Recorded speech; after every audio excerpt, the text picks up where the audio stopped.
안녕하세요. 홍태 인사드리겠습니다. 오늘의 주제는요, 보유세 폭탄이 아니다. 사실을 제대로 알자입니다. 9억이 넘는 아파트 45만 8,778채.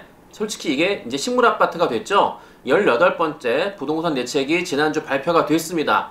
시세 15억 이상 아파트, 이제 그 아파트를 가지고는요, 금융기관 어디에서도 대출은 금지가 됩니다. 또 9억 이상 15억 미만 아파트라고 할지라도요, 대출이 대폭 축소가 됐습니다. LTV, 주택담보 안정비율이 9억까지는 40%, 9억 초과분부터는요 20%를 적용을 하고요. 이것도 서울에 집이 한 채라도 있다고 하면 더 이상 서울에서 아파트를 대출받아 구입하는 건 현실적으로 어렵게 됐습니다. 그럼 언론 뉴스에서 대대적으로 쏟아냈던 머릿기사 제목으로 보유세 폭탄, 진짜 보유세 폭탄이 맞는지 제가 한번 따져보겠습니다. 자, 서울 마포구 레미안 푸르지오 84제곱미터 시세가 16억이 넘어가고 있죠. 근데 공시 가격은 12억입니다. 갭 차이가 4억 이상 납니다. 즉 세금은 12억에 대해서만 부과가 되는 거죠. 2018년 246만원이던 보유세가 368만원으로 122만원 인상이 됐어요. 와, 50%나 인상이 됐어. 이 정도로 세금이 올리니까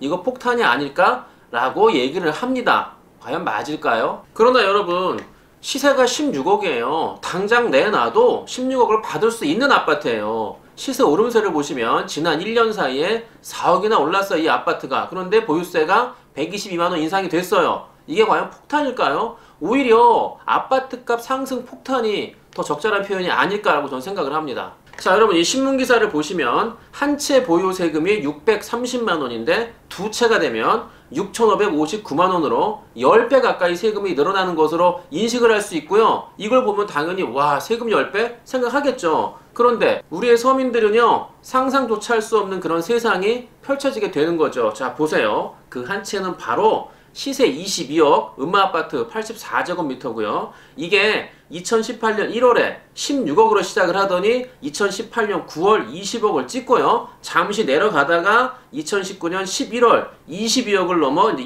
23억까지 가고 있습니다. 아니, 22억, 23억 아파트를 보유하고 있는 사람한테 630만원 보유세가 이게 과한 걸까요? 자, 그럼 음마아파트와 두 채 6,559만원의 세금이 되는 주인공 강남구 대치동 레미안 팰리스 그 84제곱미터 한번 볼게요. 2018년 1월달에 22, 23억 하던 아파트가요, 2019년 11월 30억으로 껑충 뛰어 올랐습니다. 이 22억 음마 아파트하고요 30억 레미안 팰리스 아파트는 당장 내놔도 충분히 거래가 가능합니다. 이 두 아파트를 보유하고 있는 사람한테 보유세 6,559만원, 그 세금이 진짜 과한 걸까요? 1년 새에 음마 아파트는 6억, 레미안 팰리스는요 8억이나 올랐어요. 결국 14억의 재산 증식을 받는데 6,559만원 그 세금이 과하다는 건 그림의 떡이 아니라 뭐 그림의 돈을 그저 바라보기만 하는 수많은 절대 다수의 국민들한테 뭘 주겠습니까?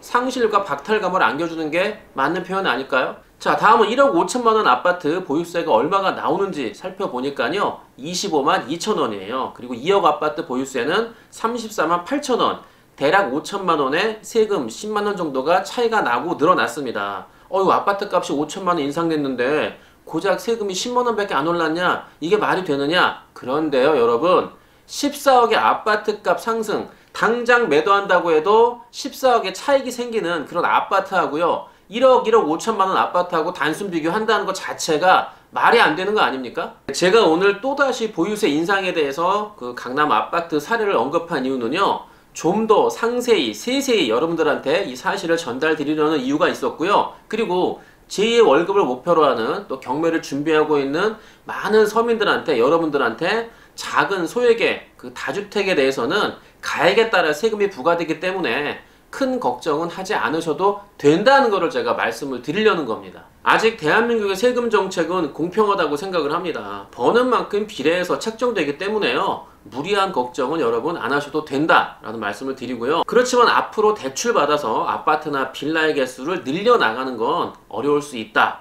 단기 매도 또는 뭐 2년 동안 월세로 수익을 올리고 나서 또는 전세로 투자금을 회수하고 나서 2년 후에 당장 매도가 가능한 똘똘한 부동산에 투자하셔야 한다는 사실입니다. 대출 때문에 갈수록 힘들어진다, 어려워진다 이런 얘기를 많이 합니다. 그런데요, 제가 볼 땐 그렇습니다. 꾸준한 사람한테, 최선을 다하는 사람한테는요, 솟아날 희망이 분명히 보인다는 진리를 저도 경험하고 있고요. 우리 홍티경의 많은 제자분들이 다 경험을 하고 있기 때문에 당장 그 어려운 경제 정책으로 인해서 여러분들 낙심하지 마시라 제가 당부를 드립니다. 어제보다 나은 오늘을 위해서, 그리고요, 오늘보다 나은 내일을 위해서 여러분들 한 발 한 발 다가가는, 열심히 살아가는 우리 홍티경매 가족들이 되기를 제가 응원 드리겠습니다. 오늘은요, 김도원 변호사하고 함께 인사를 드려야 되는데 사진으로 대신 인사를 드리고요. 여러분 오늘 24일이니까 내일 크리스마스 잘 보내시고 메리 크리스마스 할게요. 안녕.